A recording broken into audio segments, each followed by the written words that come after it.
ವೀಕ್ಷಕ ಬಂಧುಗಳಿಗೆ ನಮಸ್ಕಾರ. ನಾನು ನಿಮ್ಮ ಹರಿಹರಪುರ ಮಂಜುನಾಥ್. ಇದು ನಿಮ್ಮೆಲ್ಲರ ಮೆಚ್ಚಿನ ಗ್ಲೋಬಲ್ ಕನ್ನಡ ಮೀಡಿಯಾ ವಾಹಿನಿ. ಕಳೆದ ಜೂನ್ 1ನೇ ತಾರೀಕಿನಿಂದ ನಮ್ಮ ಈ ವಾಹಿನಿಯ ಸ್ವರೂಪ ಬದಲಾಗಿದೆ. ನಿರಂತರವಾಗಿ ಪ್ರತಿದಿನ ಸಂಚಿಕೆಗಳನ್ನು ಹಾಕ್ತಾ ಇದ್ದೀವಿ.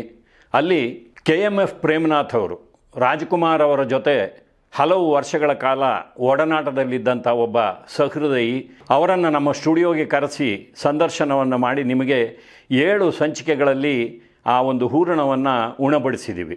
ಅಲ್ಲಿ ಅವರು ರಾಜ್ಕುಮಾರ್ ಅವರ ಒಡನಾಟಕ್ಕೆ ತಾವು ಹೇಗೆ ಬಂದವು ಅನ್ನೋದನ್ನು ವಿವರಿಸುವಾಗ ಒಂದು ಘಟನೆಯನ್ನು ಹೇಳಿದ್ದಾರೆ. ಅದು 1975ರಲ್ಲಿ ನಡೆದಂಥ ಘಟನೆ. ಆಗ ರಾಜ್ಕುಮಾರ್ ಅವರ 171ನೇ ಚಿತ್ರ ಭಾಗ್ಯವಂತರು, ಆ ಚಿತ್ರದ ಚಿತ್ರೀಕರಣ ನಡೀತಾ ಇರುತ್ತೆ. ಆ ಸಂದರ್ಭದಲ್ಲಿ ಹಿರಿಯ ಪತ್ರಕರ್ತರೆಲ್ಲ ಸೇರಿ ಕಿರಿಯ ಪತ್ರಕರ್ತರು ಅಂದರೆ ಜರ್ನಲಿಸಮ್ ಸ್ಟೂಡೆಂಟ್ಸ್ ಕೆಲವರನ್ನು ಒಂದು ತಂಡವನ್ನಾಗಿ ಮಾಡಿ ರಾಜ್ಕುಮಾರ್ ಅವರಿಗೆ 1974ರಲ್ಲಿ ತೆರೆ ಕಂಡ ಒಂದು ಭಕ್ತಿ ಪ್ರಧಾನ ಚಿತ್ರ ಭಕ್ತ ಕುಂಬಾರ, ಆ ಚಿತ್ರದ ಅಭಿನಯಕ್ಕಾಗಿ ಶ್ರೇಷ್ಠ ನಟ ಪ್ರಶಸ್ತಿ ಬಂದಿರುತ್ತೆ. ಆ ಸಂದರ್ಭದಲ್ಲಿ ಅವರನ್ನು ಒಂದು ಸಂದರ್ಶನಕ್ಕಾಗಿ ಕಳಿಸ್ತಾರೆ. ಈ ಘಟನೆಯನ್ನು ಪ್ರೇಮನಾಥ್ ಅವರು ತಮ್ಮ ಸಂದರ್ಶನದಲ್ಲಿ ಸಂಕ್ಷಿಪ್ತವಾಗಿ ಹೇಳಿಕೊಂಡಿದ್ದಾರೆ. ಅಲ್ಲಿ ಅವರು ಜರ್ನಲಿಸಮ್ ಸ್ಟೂಡೆಂಟ್ ಅಲ್ಲದೇ ಇದ್ದರೂ ಸಹ ರಾಜ್ಕುಮಾರ್ ಅವರನ್ನು ನೋಡಬೇಕು ಅಂತ ಆ ಒಂದು ಪತ್ರಿಕಾ ಕಚೇರಿಗೆ ಹೋಗಿ ಕೇಳಿದಾಗ ಅವರು ಆ ತಂಡದಲ್ಲಿ ಇವರನ್ನು ಸೇರಿಸ್ತಾರೆ. ಪ್ರೇಮನಾಥ್ ಅವರ ಜೊತೆಯಲ್ಲಿ SP Balachandra, NG Venkatakrishna Shetty, Rajeshwari, AR ಲಲಿತ ಕುಮಾರಿ, ಹೀಗೆ ಕೆಲವರು ಜರ್ನಲಿಸಮ್ ವಿದ್ಯಾರ್ಥಿಗಳು ರಾಜ್ಕುಮಾರ್ ಅವರನ್ನು ಸಂದರ್ಶನ ಮಾಡ್ತಾರೆ. ನೋಡಿ, ಕನ್ನಡದ ವರನಟ, ನಟ ಸಾರ್ವಭೌಮ, ರಸಿಕರ ರಾಜ ಡಾಕ್ಟರ್ ರಾಜ್ಕುಮಾರ್ ಅವರಿಗೆ ಅನೇಕ ಬಾರಿ ರಾಜ್ಯ ಪ್ರಶಸ್ತಿ ಬಂದಿದೆ ಶ್ರೇಷ್ಠ ಅಭಿನಯಕ್ಕಾಗಿ. ಈ ಚಿತ್ರಕ್ಕಾಗಿ ಬಂದಿದ್ದು ಒಂದು ವಿಶೇಷ. ಯಾಕೆಂದರೆ ಬಹಳ ವರ್ಷಗಳ ನಂತರ ಅವರು ಒಂದು ಭಕ್ತಿ ಪ್ರಧಾನ ಚಿತ್ರದಲ್ಲಿ ಅಭಿನಯಿಸ್ತಾರೆ. ಅದು ಜನಮನವನ್ನು ಸೂರೆಗೊಂಡು ವ್ಯಾಪಾರಿ ದೃಷ್ಟಿಯಿಂದ ಕೂಡ ಯಶಸ್ಸನ್ನು ಕಾಣುತ್ತೆ. ಆ ಚಿತ್ರದ ಅಭಿನಯಕ್ಕಾಗಿ ಪ್ರಶಸ್ತಿ ಬಂದಿರುತ್ತೆ. ಆ ಸಂದರ್ಭದಲ್ಲಿ ಅವರನ್ನು ಅಭಿನಂದಿಸುವ ಸಲುವಾಗಿ ಈ ಒಂದು ಪತ್ರಿಕಾಗೋಷ್ಠಿಯನ್ನು ಕರೀತಾರೆ. ಆದರೆ ಆ ಪತ್ರಿಕಾಗೋಷ್ಠಿಯಲ್ಲಿ ಎಂಥೆಂಥ ಪ್ರಶ್ನೆಗಳನ್ನು ಆ ಜರ್ನಲಿಸಮ್ ವಿದ್ಯಾರ್ಥಿಗಳ ಬಾಯಲ್ಲಿ ಕೇಳಿಸಲಾಗತ್ತೆ ಅನ್ನೋದನ್ನು ನೀವು ಕೇಳಿಸ್ಕೊಂಡ್ರೆ ರಾಜ್ಕುಮಾರ್ ಅವರ ವಿರುದ್ಧ ಒಂದು ವ್ಯವಸ್ಥಿತವಾದ ಪಿತೂರಿ ನಡೀತಾ ಇತ್ತು. ಅವರ ತೇಜೋವಧೆ ಮಾಡೋದಕ್ಕೆ ಅನೇಕರು ಕಾಯ್ತಾ ಇದ್ದರು ಅನ್ನುವ ಅಂಶ ಬಯಲಾಗುತ್ತೆ. ಈ ಅಂಶವನ್ನು ಪ್ರೇಮನಾಥ್ ಅವರು ತಮ್ಮ ಒಂದು ಸಂದರ್ಶನದಲ್ಲಿ ಸಂಕ್ಷಿಪ್ತವಾಗಿ ಹೇಳಿದರು. ಆದರೆ ಅದರ ಒಂದು ಪೇಪರ್ ಕಟ್ಟಿಂಗನ್ನು ನಮಗೆ ಕಳಿಸಿದ್ದಾರೆ.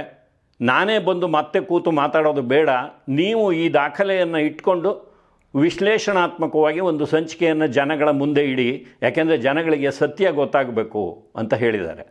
ಹಾಗಾಗಿ ಅವರು ಕಳಿಸಿರುವ ಒಂದು ದಾಖಲೆಯನ್ನು ನಿಮಗೆ ತೋರಿಸಿ ಈ ಒಂದು ಸಂಚಿಕೆಯನ್ನು ನಿಮ್ಮ ಮುಂದೆ ಇಡ್ತಾ ಇದ್ದೀನಿ.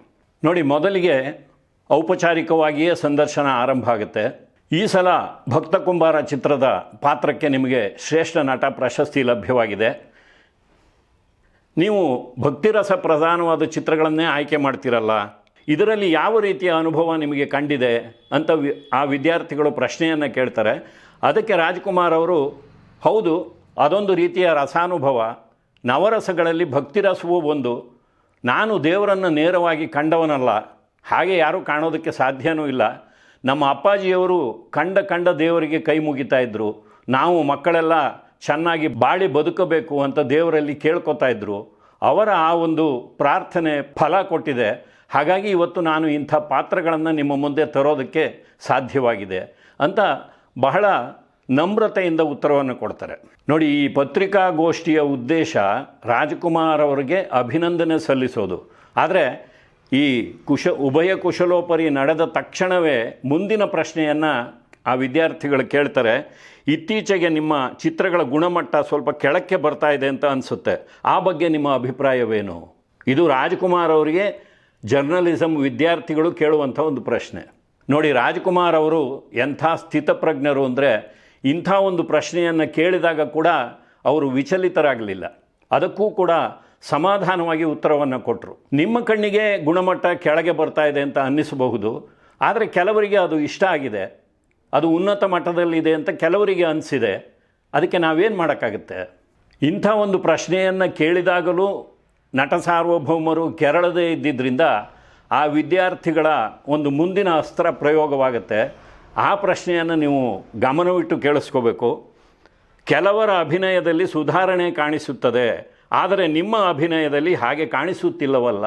ಇದು ವಿದ್ಯಾರ್ಥಿಗಳು ಕೇಳಿದ ಪ್ರಶ್ನೆ ರಾಜ್ಕುಮಾರ್ ಅವರಿಗೆ. ಅದಕ್ಕೂ ಸಹ ರಾಜ್ಕುಮಾರ್ ಅವರು ಅಷ್ಟೇ ತಣ್ಣಗೆ ಉತ್ತರವನ್ನು ಕೊಡ್ತಾರೆ. ನಿಮಗೆ ಕಾಣಿಸದೇ ಇರಬಹುದು, ಕೆಲವರಿಗೆ ಕಾಣಿಸ್ತಾ ಇದೆಯಲ್ಲ, ಏನು ಮಾಡೋಣ? ಈಗ ನನ್ನ ಬಗ್ಗೆ ನನಗೇ ಏನೂ ಕಾಣಿಸ್ತಾ ಇಲ್ಲ. ಅದೇನಾದರೂ ಕಾಣಿಸೋ ಹಾಗಿದ್ದರೆ ನಿಮಗೆ ಹೇಳ್ಬೋದಾಗಿತ್ತು, ಇಂಥದ್ದು ನನ್ನ ಹತ್ರ ಇದೆ ಅಂತ. ಅಂಥದ್ದೇನು ನನಗೆ ಕಾಣಿಸ್ತಾ ಇಲ್ವಲ್ಲ. ಆಗ ಬೇರೆ ದಾರಿ ಇಲ್ಲದೆ ವಿದ್ಯಾರ್ಥಿಗಳು ಮತ್ತೊಂದು ದಾರಿ ಹಿಡಿತಾರೆ. ನೀವು ನಟಿಸಿದ ಚಿತ್ರಗಳನ್ನು ನೀವು ನೋಡ್ತಿರಲ್ಲ, ಅದ್ರ ಬಗ್ಗೆ ನಿಮಗೇನು ಅನಿಸುತ್ತೆ? ರಾಜ್ಕುಮಾರ್ ಅವರು ಹೇಳ್ತಾರೆ, ನನಗೆ ನನ್ನ ಪ್ರತಿಯೊಂದು ಚಿತ್ರನೂ ಚೆನ್ನಾಗಿ ಕಾಣಿಸಲ್ಲ ಅನಿಸುತ್ತೆ, ಹಾಗಾಗಿ ಈ ಪ್ರಶ್ನೆಗೆ ನಾನು ಉತ್ತರ ಹೇಳೋದಕ್ಕೆ ಸಾಧ್ಯ ಇಲ್ಲ. ಯಾಕೆಂದರೆ ಇಲ್ಲಿ ಕಲಿಯೋದು ಬಹಳಷ್ಟಿದೆ, ನಾನು ಇನ್ನೂ ಕಲಿತಾ ಇದ್ದೀನಿ. ಏನಾದರೂ ಕಲಿತು ಮುಗಿದಿದ್ದರೆ ನಾನು ನಿಮಗೆ ಹೇಳಬಹುದಾಗಿತ್ತು. ಹಾಗಾದರೆ ನೀವು ಇನ್ನೂ ಚೆನ್ನಾಗಿ ಬೇರೆ ಬೇರೆ ರೀತಿಯ ಪ್ರಯೋಗಗಳನ್ನು ಮಾಡಬಹುದಲ್ಲ ಎನ್ನುವ ಪ್ರಶ್ನೆ ಎದುರಾದಾಗ ರಾಜ್ಕುಮಾರ್ ಅವರು ಹೇಳ್ತಾರೆ, ನೋಡಿ, ನಾವು ಪ್ರಯೋಗ ಮಾಡ್ತಾನೇ ಇದ್ದೀವಿ. ನನ್ನ ಯಾವುದೇ ಚಿತ್ರವೂ ಯಾರಿಗೂ ಕೈ ಕೊಟ್ಟಿಲ್ಲ. ವ್ಯಾಪಾರದ ದೃಷ್ಟಿಯಿಂದ ಎಲ್ಲ ಚಿತ್ರಗಳು ಚೆನ್ನಾಗೇ ಹೋಗ್ತಾ ಇದ್ದಾವೆ, ಇನ್ನೇನು ಬೇಕು ಹೇಳಿ. ಆಗ ಪ್ರಶ್ನೆಕಾರರು ಒಂದು ಪ್ರಶ್ನೆಯನ್ನು ಹಾಕ್ತಾರೆ, ವ್ಯಾಪಾರ ಅಂದಾಕ್ಷಣ ಕಲಾತ್ಮಕವಾಗಿ ಇರೋದು ಬೇಡವಾ? ಬಾಬಿ ಚಿತ್ರ ಕೂಡ ವ್ಯಾಪಾರಿ ದೃಷ್ಟಿಯಿಂದ ಯಶಸ್ಸನ್ನು ಕಂಡಿದೆ, ಹಾಗಾದರೆ ಅದು ಉತ್ತಮ ಚಿತ್ರ ಅಂತ ಹೇಳ್ತೀರಾ? ಇಲ್ಲಿ ರಾಜ್ಕುಮಾರ್ ಅವರು ಪ್ರತಿ ಪ್ರಶ್ನೆಯನ್ನು ಮಾಡ್ತಾರೆ. ಹಾಗಾದರೆ ಅದು ಒಳ್ಳೆಯ ಚಿತ್ರ ಅಲ್ಲ ಅಂತ ನೀವು ಹೇಳ್ತೀರಾ? ಅಷ್ಟೇ ಹೇಳ್ತಾರೆ. ಯಾಕೆಂದರೆ ಪ್ರತಿಯೊಂದು ಚಿತ್ರಕ್ಕೂ ಅದರದ್ದೇ ಆದಂಥ ಒಂದು ಮೌಲ್ಯ ಇರುತ್ತೆ. ಬಾಬಿ ಚಿತ್ರವನ್ನು ಸರ್ವಶ್ರೇಷ್ಠ ಚಿತ್ರ ಅಂತ ನಾವು ಹೇಳ್ತಾ ಇಲ್ಲ, ಆದರೆ ವ್ಯಾಪಾರಿ ದೃಷ್ಟಿಯಿಂದ ಕೂಡ ಒಂದು ಚಿತ್ರರಂಗ ಬೆಳೆಯೋದಕ್ಕೆ ಚಿತ್ರಗಳನ್ನು ಮಾಡಬೇಕಾಗುತ್ತೆ. ಯಾವುದೋ ಬಿ ಗ್ರೇಡ್ ಸಿ ಗ್ರೇಡ್ ಸಿನಿಮಾಗಳನ್ನು ಮಾಡಿದ್ರೆ, ಸಮಾಜದ ಸ್ವಾಸ್ಥ್ಯವನ್ನು ಕೆಡಿಸುವಂಥ ಚಿತ್ರಗಳನ್ನು ಮಾಡಿದ್ರೆ ಅದು ತಪ್ಪೇ ಹೊರತು, ಒಂದು ಪ್ರೇಮ ಕಥೆಯನ್ನು ಅವತ್ತಿನ ಜನರಿಗೆ ಇಷ್ಟವಾಗುವ ರೀತಿಯಲ್ಲಿ ಹೇಳಿದ್ರೆ ಅದು ಒಂದು ಅಪರಾಧ ಅನ್ನುವ ರೀತಿಯಲ್ಲಿ ತಗೊಳ್ಳೋದು ಎಷ್ಟರ ಮಟ್ಟಿಗೆ ಸರಿ? ನೋಡಿ, ರಾಜ್ಕುಮಾರ್ ಅವರು ಯಾವಾಗ ಅದನ್ನು ಕಲೆ ಅಲ್ಲ ಅಂತ ಅಂತೀರಾ ಅನ್ನುವ ಪ್ರತಿ ಪ್ರಶ್ನೆಯನ್ನು ಹಾಕಿದಾಗ ವಿದ್ಯಾರ್ಥಿಗಳು ಮತ್ತೊಂದು ಅಸ್ತ್ರವನ್ನು ಪ್ರಯೋಗ ಮಾಡ್ತಾರೆ. ಅದೇನು ಅಂದರೆ, ನಿಮ್ಮ ರಣಧೀರ ಕಂಠೀರವ, ಮಂತ್ರಾಲಯ ಮಹಾತ್ಮೆ, ಎರಡು ಕನಸು, ಈ ಚಿತ್ರಗಳೆಲ್ಲ ತುಂಬ ಚೆನ್ನಾಗಿವೆ, ಅಂಥ ಚಿತ್ರಗಳು ಬರ್ತಾ ಇಲ್ವಲ್ಲ? ಅದಕ್ಕೂ ಕೂಡ ರಾಜ್ಕುಮಾರ್ ಅವರು ಬಹಳ ಸಮಾಧಾನ ಚಿತ್ತರಾಗಿಯೇ ಉತ್ತರವನ್ನು ಕೊಡ್ತಾರೆ. ನೋಡಿ, ಈ ಚಿತ್ರಗಳು ನಿಮಗೆ ಇಷ್ಟ ಆಗಿರಬಹುದು, ಆದರೆ ಕೆಲವು ಪ್ರೇಕ್ಷಕರಿಗೆ ಆ ಚಿತ್ರಗಳೇ ಇಷ್ಟ ಆಗಲ್ಲ. ಮಂತ್ರಾಲಯ ಮಹಾತ್ಮೆ ಚಿತ್ರವನ್ನು ಕೂಡ ಇದೇನೋ ಸಪ್ಪೆಯಾದ ಚಿತ್ರ ಅಂತ ಹೇಳೋರಿದ್ದಾರೆ. ಯಾಕೆಂದರೆ ಅವರಿಗೆ ಆಪರೇಷನ್ ಜಾಕ್ಪಾಟ್ ಚೆನ್ನಾಗಿ ಕಾಣಿಸುತ್ತೆ. ಅಂಥವರಿಗೆ ಎಷ್ಟೋ ಜನ ಬಂದು ನನ್ನನ್ನು ಕೇಳ್ತಾರೆ, ನೀವು ಯಾಕೆ ಅಂಥ ಚಿತ್ರಗಳನ್ನು ಮಾಡ್ತಾ ಇಲ್ಲ? ಇಲ್ಲಿ ಪ್ರೇಕ್ಷಕರು ಬೇರೆ ಬೇರೆ ರುಚಿಯನ್ನು ಹೊಂದಿರ್ತಾರೆ, ಅವರಿಗೆ ತಕ್ಕಂತೆ ನಾವು ಚಿತ್ರಗಳನ್ನು ಮಾಡಬೇಕಾಗುತ್ತೆ. ಹಾಗಾಗಿ ನಾನು ಎಲ್ಲ ರೀತಿಯ ಪ್ರಯೋಗದಲ್ಲೂ ತೊಡಗಿಕೊಂಡಿದ್ದೀನಿ ಅನ್ನುವ ಅರ್ಥ ಬರುವಂತೆ ಮಾತನಾಡ್ತಾರೆ.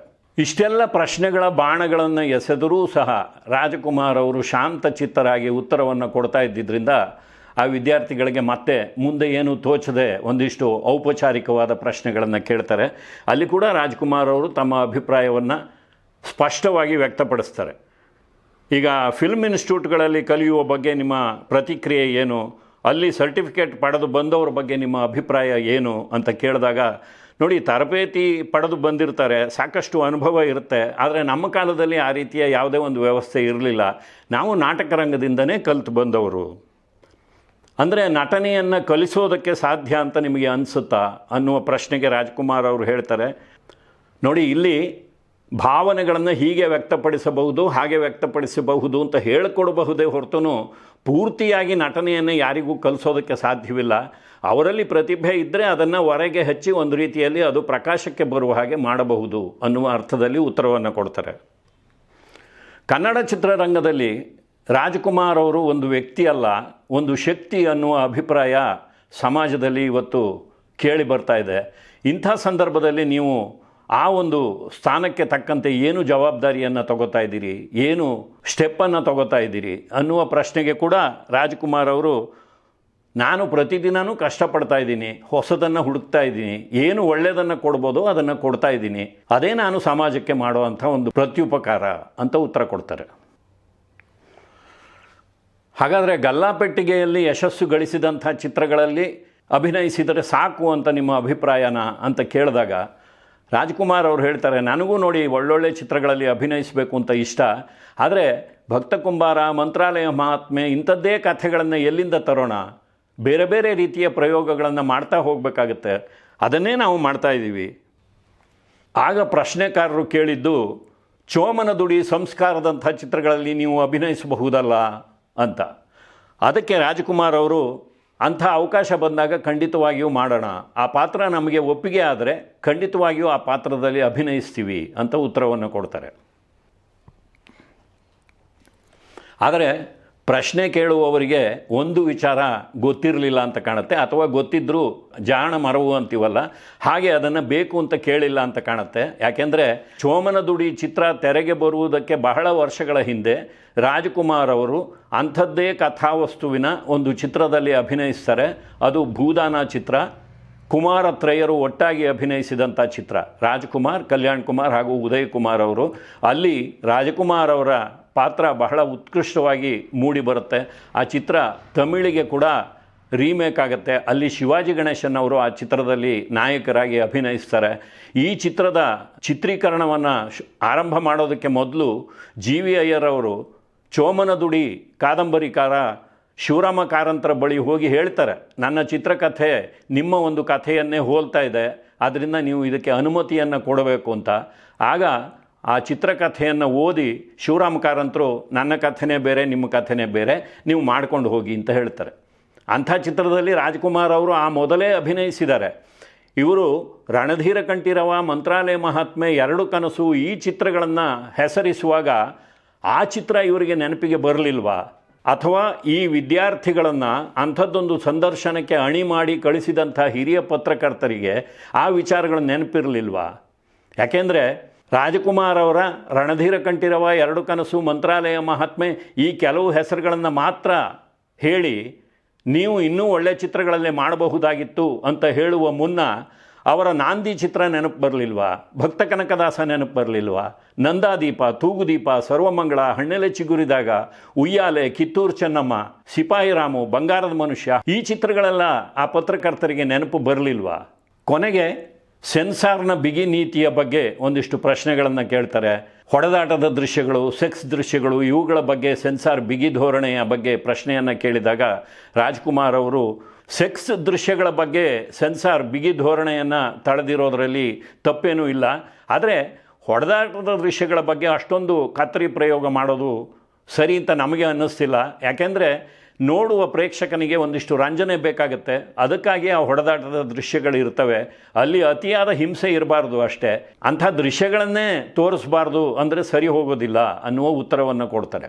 ಇವತ್ತಿನ ಹಾಗೆ ಸಾಮಾಜಿಕ ಜಾಲತಾಣಗಳು ಬಹಳ ಸಕ್ರಿಯವಾಗಿದ್ದಿದ್ದರೆ ಬಹುಶಃ ಇಂಥದ್ದೊಂದು ಪತ್ರಿಕಾಗೋಷ್ಠಿ ನಡೆದ ಮರುದಿನವೇ ಅದು ಬಹಳ ಜನರನ್ನು ತಲುಪ್ತಾ ಇತ್ತು. ಆದರೆ ಅವತ್ತಿಗೆ ಕೇವಲ ಕನ್ನಡದಲ್ಲಿ ಕೈ ಬೆರಳೆಣಿಕೆಯಷ್ಟು ಪತ್ರಿಕೆಗಳು ಮಾತ್ರ ಇದ್ವು. ಆ ದಿನಪತ್ರಿಕೆಗಳಲ್ಲಿ ಈ ಸಂದರ್ಶನ ಪ್ರಕಟವಾಗುತ್ತೆ.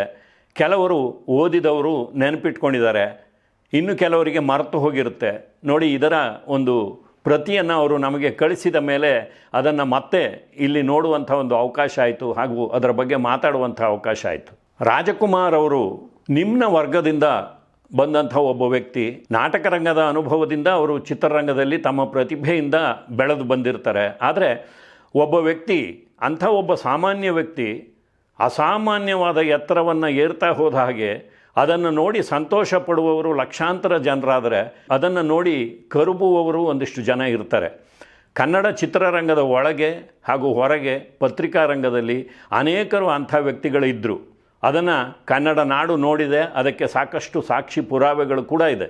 ಅಂಥದ್ದೇ ಒಂದು ಸಾಕ್ಷಿ ಈ ಸಂದರ್ಶನ.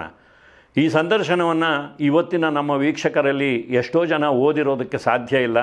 ಹಾಗಾಗಿ ಈ ಒಂದು ಸಂದರ್ಶನವನ್ನು ಪೂರ್ಣ ಪಾಠವನ್ನು ನಿಮ್ಮ ಮುಂದೆ ತಂದಿದ್ದೀವಿ. ಅದಕ್ಕೆ ದಾಖಲೆಗಳನ್ನು ಕೂಡ ತೋರಿಸಿದ್ದೀವಿ. ರಾಜ್ಕುಮಾರ್ ಅವರಂಥ ಒಬ್ಬ ಅಪ್ಪಟ ಕನ್ನಡದ ಕಲಾವಿದರಿಗೆ, ತಮ್ಮ ಇಡೀ ಜೀವನವನ್ನೇ ಕನ್ನಡಕ್ಕಾಗಿ ಮುಡಿಪಿಟ್ಟವರಿಗೆ ಯಾವ ರೀತಿಯಲ್ಲಿ ಕಿರುಕುಳ ಕೊಡೋದಕ್ಕೆ ಸಾಧ್ಯವೋ ಅದೆಲ್ಲವನ್ನು ಒಂದು ವರ್ಗ ಮಾಡ್ತಾಯಿತ್ತು ಅನ್ನೋದಕ್ಕೆ ಈ ಅನೇಕ ಸಾಕ್ಷಿಗಳು ನಮ್ಮ ಕಣ್ಣು ಮುಂದೆ ಇದೆ. ಬೇರೆ ಯಾವುದಾದರೂ ಭಾಷೆಯ ಚಿತ್ರರಂಗದಲ್ಲಿ ಆ ಭಾಷೆಯ ಪತ್ರಕರ್ತರು ಅಲ್ಲಿನ ಒಬ್ಬ ಪ್ರಮುಖ ನಟನನ್ನು ಕೂರಿಸಿಕೊಂಡು ಈ ರೀತಿಯ ಪ್ರಶ್ನೆಗಳನ್ನು ಕೇಳಿರುವಂಥ ಉದಾಹರಣೆ ನಮಗಂತೂ ಗೊತ್ತಿಲ್ಲ. ಆದರೆ ಕನ್ನಡದಲ್ಲಿ ಅಂಥದ್ದೊಂದು ಘಟನೆ ನಡೆದಿತ್ತು. ಅದರ ಒಂದು ದಾಖಲೆಯನ್ನು ನಿಮಗೆ ತೋರಿಸಿದ್ದೀವಿ. ನೋಡಿ, ಇಷ್ಟಾಗಿ ಈ ಪ್ರಶ್ನೆಗಳನ್ನು ಕೇಳಿದವರು ಆ ಭಾಷೆಯ ಉದ್ದಾಮ ಪತ್ರಕರ್ತರೇನೂ ಅಲ್ಲ, ಇನ್ನೂ ಪತ್ರಿಕೋದ್ಯಮದಲ್ಲಿ ಅಂಬೆಗಾಲಿಡ್ತಾ ಇದ್ದಂಥ ವಿದ್ಯಾರ್ಥಿಗಳು. ಅಂಥವರ ಬಾಯಲ್ಲಿ ಇಂಥ ಪ್ರಶ್ನೆಗಳು ಅಂದರೆ ಅದು ಅವರ ಬಾಯಿಂದ ನೇರವಾಗಿ ಬಂದಿದ್ದಲ್ಲ, ಅವರನ್ನು ಆ ಒಂದು ಸಂದರ್ಶನಕ್ಕೆ ಅಣಿ ಮಾಡಿ ಕಳಿಸಿದರಲ್ಲ, ಅವರ ಮನಸ್ಸಿನಲ್ಲಿದ್ದಂಥ ಪ್ರಶ್ನೆಗಳನ್ನು ಇವರ ಮೂಲಕ ರಾಜ್ಕುಮಾರ್ ಅವರಿಗೆ ಕೇಳಿಸಲಾಗುತ್ತೆ. ಒಂದು ವೇಳೆ ಪತ್ರಕರ್ತರು, ಹಿರಿಯ ಪತ್ರಕರ್ತರು ಈ ರೀತಿಯಾಗಿ ಯಾವುದೇ ಪ್ರಶ್ನೆಯನ್ನು ಹೇಳಿ ಕಳಿಸಿರಲಿಲ್ಲ ಅಂತ ತಗೊಂಡ್ರೂ ಸಹ ಆವತ್ತಿನ ಯುವ ಪೀಳಿಗೆ ರಾಜ್ಕುಮಾರ್ ಅವರ ಸುತ್ತಮುತ್ತ ಎಂಥ ಒಂದು ಪರಿಸ್ಥಿತಿ ಇತ್ತು ಅನ್ನೋದಕ್ಕೆ ಸಾಕ್ಷಿಯಾಗುತ್ತೆ. ಯಾಕೆಂದರೆ ರಾಜ್ಕುಮಾರ್ ಅವರು ಇಂಥ ಪ್ರಶ್ನೆಗಳು ಬಂದರೂ ಸಹ ತಮ್ಮ ಸಹನೆಯನ್ನು ಕಳೆದುಕೊಳ್ಳದೆ, ಅವರು ತಮಗಿಂತ ವಯಸ್ಸಿನಲ್ಲಿ ಬಹಳ ಚಿಕ್ಕವರಾದ ಪತ್ರಕರ್ತರಿಂದ ತಮಗೆ ಎದುರಾದರೂ ಸಹ ರಾಜ್ಕುಮಾರ್ ಅವರು ಯಾವುದೇ ಭಾವಾವೇಶಕ್ಕೆ ಒಳಗಾಗದೆ, ತಾವು ಒಬ್ಬ ಹಿರಿಯ ನಟ ಅನ್ನುವ ಪೊಗರನ್ನು ತೋರಿಸದೆ ಎಲ್ಲ ಪ್ರಶ್ನೆಗಳಿಗೂ ಸಮಾಧಾನ ಚಿತ್ತದಿಂದ ಉತ್ತರವನ್ನು ಕೊಡ್ತಾ ಹೋದರು. ಅದೇ ರೀತಿಯಾಗಿ ಚಿತ್ರರಂಗದಲ್ಲಿ ಬೇಡರ ಕಣ್ಣಪ್ಪ ಚಿತ್ರದಿಂದ ಹಿಡಿದು ಶಬ್ದವೇದಿಯವರೆಗೆ ತಾವು ಚಿತ್ರಗಳಲ್ಲಿ ಅಭಿನಯಿಸುವಾಗ ತಮ್ಮ ಚಿತ್ರ ಜೀವನಕ್ಕೆ ಸಂಬಂಧಪಟ್ಟಂತೆ, ಖಾಸಗಿ ಜೀವನಕ್ಕೆ ಸಂಬಂಧಪಟ್ಟಂತೆ ಪತ್ರಕರ್ತರಿಂದ, ಬೇರೆ ವರ್ಗಗಳಿಂದ ಇಂಥದ್ದೇ ಕೂರಂಬಿನಂಥ ಪ್ರಶ್ನೆಗಳು ಎದುರಾದಾಗೆಲ್ಲ ರಾಜ್ಕುಮಾರ್ ಅವರು ಸಮಚಿತ್ತವನ್ನು ಕಳೆದುಕೊಳ್ಳದೆ ಉತ್ತರವನ್ನು ಕೊಟ್ಟು ನಟ ಸಾರ್ವಭೌಮರಾದರು ಅಂತ ಹೇಳಿ ಮತ್ತೆ ಮುಂದಿನ ಸಂಚಿಕೆಯಲ್ಲಿ ಭೇಟಿ ಮಾಡ್ತೀನಿ. ನಮಸ್ಕಾರ.